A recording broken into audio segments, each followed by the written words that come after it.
Hello student, आज हम लोग को पढ़ना डाइल्यूट एसिडिक, डाइल्यूट बेसिक और पीएच स्केल के बारे में मेनली जानना। Dilute acidic, dilute basic, dilute मतलब क्या है, कंसनट्रेटेड मतलब क्या है, पहले हम लोग जान लें। डाइल्यूट किसी चीज़ को तब कहते हैं जब मान लीजिए एक कोई कंटेनर में अपने पास एसिड है और वाटर है, तो जहाँ पे एसिड का कंसनट्रेशन कम है और वाटर का कंसनट्रेशन ज़्यादा है उसको हम लोग वहाँ पे कहेंगे एसिड डाइल्यूट है। और जहाँ पे एसिड का कंसनट्रेशन ज़्यादा और वाटर का कंसनट्रेशन कम है वहाँ पे हम लोग कहेंगे एसिड कंसनट्रेटेड है। ठीक है, इसी तरह अब हम लोग इसमें देख लें डाइल्यूट एसिडिक सॉल्यूशन क्या है। तो डाइल्यूट एसिडिक सॉल्यूशन क्या है, जब कोई acid when acid reacts with, जब एसिड रिएक्ट करेगा वाटर के साथ तो ये बनाएगा दो एलिमेंट विद डिफिनिट चार्ज और which combine to form a dilute acidic solution, और यही दोनों कंबाइन करके डाइल्यूट एसिडिक सॉल्यूशन बनाएगा। जैसे HCl है, ये अगर ब्रेक करेगा वाटर के साथ, अगर इसका रिएक्शन हो, वाटर के साथ इसका रिएक्शन है, ये ब्रेक किया H++Cl निगेटिव में टूट गया, और ये H+ जो है जब ये वाटर के साथ रिएक्ट करेगा, H+ जब ये वाटर के साथ रिएक्ट करेगा तो ये बनाएगा H3O+। तो एसिड का साइन है, एसिड जो भी है वो H+ देता है और बेस जितना है वो OH- देता है। लेकिन जब एसिड वाटर के साथ डिज़ोल्व होगा, जब एसिड वाटर के साथ डिज़ोल्व होगा तो वहाँ पे H3O+ मिलेगा, हाइड्रोनियम आयन मिलेगा, H+ के जगह पे H3O+ मिलेगा। तो ये दोनों एसिडिक ही है, ये दोनों कैरेक्टरिस्टिक एसिडिक ही का है। उसके बाद हम लोग जाने डाइल्यूट बेसिक सॉल्यूशन क्या होता है। तो इसको आप लोग लिख लीजिएगा, हम इसको मिटा देते हैं। डाइल्यूट बेसिक सॉल्यूशन बता दें आपको। डाइल्यूट बेसिक सॉल्यूशन क्या है, डाइल्यूट बेसिक क्या है, जब व्हेन एसिड रिएक्ट्स विद, इसको एसिड, ये एसिड वाला था, अब इसको हम लोग बेसिक क्या कर देते हैं, when base reacts with water it form two element with definite charge which combine to form a dilute basic solution. ठीक है, अब इसका एग्जांपल चेंज हो जाएगा। जैसे सोडियम हाइड्रोक्साइड है NaOH, इसको अगर हम लोग वाटर के साथ रिएक्ट कराएंगे तो ये Na प्लस OH- देगा। तो ये Na प्लस ये OH- जो है ये रिप्रेजेंट करता है कि ये सॉल्यूशन कैसा है, बेसिक सॉल्यूशन है, और इसको रिएक्शन वाटर के साथ हुआ तो ये डाइल्यूट बेसिक सॉल्यूशन हुआ। अब इसके बाद एक टर्म आता है अल्कली। अल्कली क्या है, वैसा बेस, अल्कली और बेस में डिफरेंस देख लें। वैसा बेस जो वाटर में डिज़ोल्व हो जाए उसी को हम लोग अल्कली बोलते हैं। और इसका एग्जांपल है सोडियम हाइड्रोक्साइड है, और बेकिंग सोडा है, NaHCO3 बेकिंग सोडा है। उसके बाद हम लोग चलें पीएच स्केल के बारे में। पीएच स्केल क्या है, पीएच स्केल देख लें, इसको हम मिटा देते हैं, ये इसको लिख लीजिएगा। अब हम पीएच स्केल के बारे में बता दें।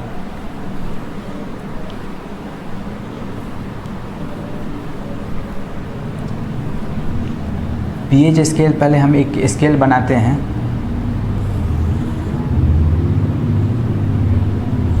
अल्फ़ाबेट में सबसे पहले A आता है, उसके बाद B आएगा। देखिए A आया, B आया, और यहाँ बीच इसको सेंटर पे बना दीजिए।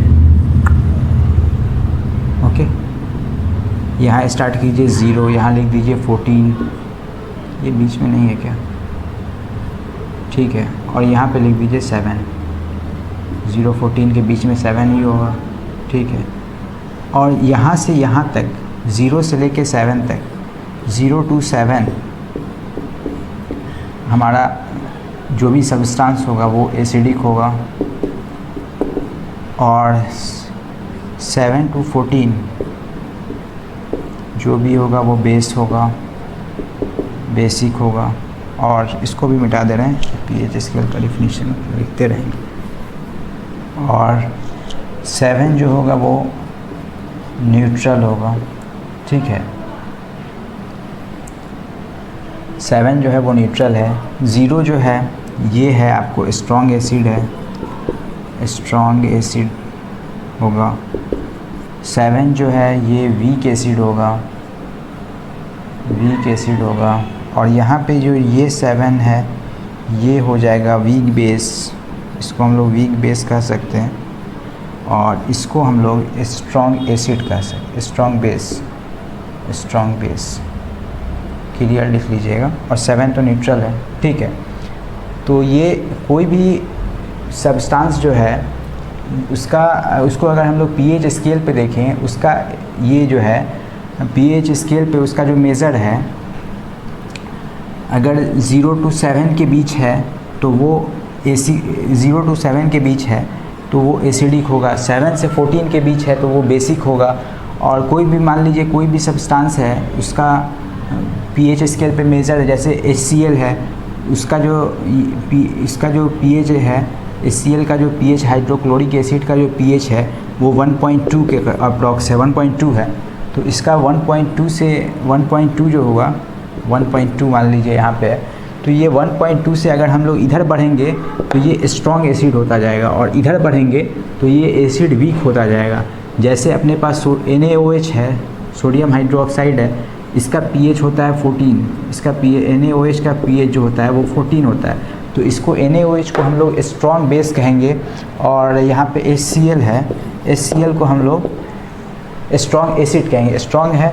और अगर किसी भी चीज़ का एसिडिक स्ट्रेंथ जो है अगर 7 से 0 के तरफ बढ़े हम, एसिडिक स्ट्रेंथ मतलब बढ़ता जाएगा, जैसे 7 से 0 की तरफ बढ़ेंगे एसिडिक स्ट्रेंथ बढ़ेगा, और 7 से 14 की तरफ बढ़ेंगे बेसिक स्ट्रेंथ बढ़ेगा। और उसी तरह जैसे HCl का है 1.2, सोडियम हाइड्रोक्साइड का है कितना 14 है। और उसके बाद इसके बाद जाने एसिड रेन क्या होता है। तो एसिड रेन वाटर के वाटर ड्रॉप का भी एक पीएच है, पीएच वैल्यू है उसका भी, और उसका पीएच वैल्यू अगर 5.6 से कम हो जाता है, पीएच वैल्यू 5.6 से कम होने का मतलब टुवर्ड एसिड की तरफ बढ़ा, एसिड की तरफ बढ़ा, रेन वैल्यू उसका पीएच वैल्यू जो है 5.6 से कम हो गया, तो वहाँ पे जो वाटर ड्रॉप आएगा उसमें एसिडिक स्ट्रेंथ बढ़ जाएगा, और एसिडिक स्ट्रेंथ बढ़ जाएगा, उसी रेन को हम लोग कहते हैं एसिड रेन। उसके बाद आता है टूथ डीके। टूथ डीके क्या है कि हमारे माउथ के अंदर जो टीथ है उसका भी एक फिक्स पीएच वैल्यू है, उसका भी पीएच वैल्यू है, उसका पीएच वैल्यू अगर 5.5 से घट जाए, 5.5 से कम होने का मतलब है कि वो टुवर्ड एसिड की तरफ चला गया और उसका एसिडिक स्ट्रेंथ बढ़ गया। और जब एसिडिक स्ट्रेंथ बढ़ेगा तो वो एसिड की तरफ चला जाएगा और उसका टूथ का डीके होने लगेगा। और इसी के प्रिवेंशन के लिए हम लोग को ऐसा टूथपेस्ट यूज़ करना पड़ेगा जिसमें माइल्ड बेस मिला हो, वैसा टूथपेस्ट अगर यूज़ करेंगे तो एसिड बेस का रिएक्शन जो होगा वो थोड़ा न्यूट्रलाइज करेगा उसको, जिसके वजह से उसका पीएच मेंटेन रहेगा। अगर पीएच 5.5 से कम हो जाए तो ये जो है टूथ का डीके होने लगेगा। उसके बाद आते हैं ह्यूमन ब्लड का भी एक फिक्स पीएच है 7.4 से अगर इसका पीएच कम हो जाए या बढ़ जाए तो ये भी डेंजरस है। और उसके बाद आते हैं ह्यूमन बॉडी का पीएच जो है वो 7 to 7.8 होना चाहिए। अगर ये 7 से कम हो जाए टुवर्ड एसिड की तरफ चला जाएगा, 7.8 से कम हो जाए तो टुवर्ड बेस की तरफ चला जाएगा। और एक और एग्जांपल है डाइजेशन ऑफ फूड में हम लोग के बॉडी में भी एक एसिड है जो हाइड्रोक्लोरिक एसिड जिसको कहते हैं। हाइड्रोक्लोरिक एसिड अगर हम लोग के बॉडी का बढ़ जाता है उसको हम लोग बोलते हैं एसिडिटी हो गई। और उसी एसिडिटी को कम करने के लिए हम लोग एंटा एसिड का यूज़ करते हैं। वही एंटा एसिड में आता है मिल्क ऑफ मैग्नीशिया भी एंटा एसिड है। और उस एसिड के अगर एसिडिटी हमारे हो जाती है मीन्स एसिडिक स्ट्रेंथ वहाँ बढ़ जाता है, और एसिडिक स्ट्रेंथ बढ़ जाता है, एसिडिक स्ट्रेंथ को कम करने के लिए हम लोग बेस का यूज़ करते हैं। और जब एसिड बेस का रिएक्शन होता है तो न्यूट्रलाइजेशन रिएक्शन होता है, जिसका हम लोगों ने पिछले वीडियो में एग्जांपल भी देखा था कि क्या कहते हैं NaCl जब इसके साथ रिएक्ट करता है, HCl के साथ रिएक्ट करता है, तो जब कोई भी एसिड किसी भी बेस के साथ अगर रिएक्ट करेगा, कोई भी एसिड किसी भी बेस के साथ रिएक्ट करेगा तो वो सॉल्ट प्लस वाटर बनाएगा, तो ये NaCl प्लस H2O बनाएगा। और इसका दूसरा अगर एग्जांपल लें तो ये है न्यूट्रलाइजेशन रिएक्शन का मैं एग्जांपल बता रहा हूँ। दूसरा एग्जांपल अगर लें तो ये है KOH प्लस HNO3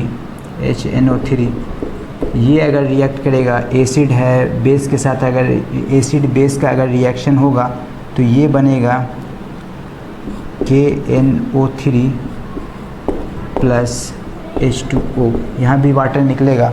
जहाँ भी एसिड और बेस का रिएक्शन होगा वो न्यूट्रलाइजेशन रिएक्शन कहलाएगा। एसिड बेस मिलके न्यूट्रलाइज करेगा। वैसे ही जब अपने बॉडी के डाइजेशन सिस्टम में एसिडिटी हो जाती है हम लोग को, तो उसके लिए हम लोग एंटा एसिड यूज़ करते हैं। एंटा एसिड में मिल्क ऑफ मैग्नीशिया या जो भी है वो बेस है, और एसिड और बेस का माइल्ड बेस यूज़ करेंगे। एसिड और बेस का जो रिएक्शन होगा तो वो न्यूट्रलाइज करेगा। न्यूट्रलाइजेशन रिएक्शन का मैंने एग्जांपल बता दिया, अल्कली क्या होता है बता दिया, और एसिड रेन और टूथ डीके सब सारा तो बता दिया। अब नेक्स्ट वीडियो में मिलेंगे तो बताएंगे साल्ट, टाइप ऑफ साल्ट बता देंगे। ओके।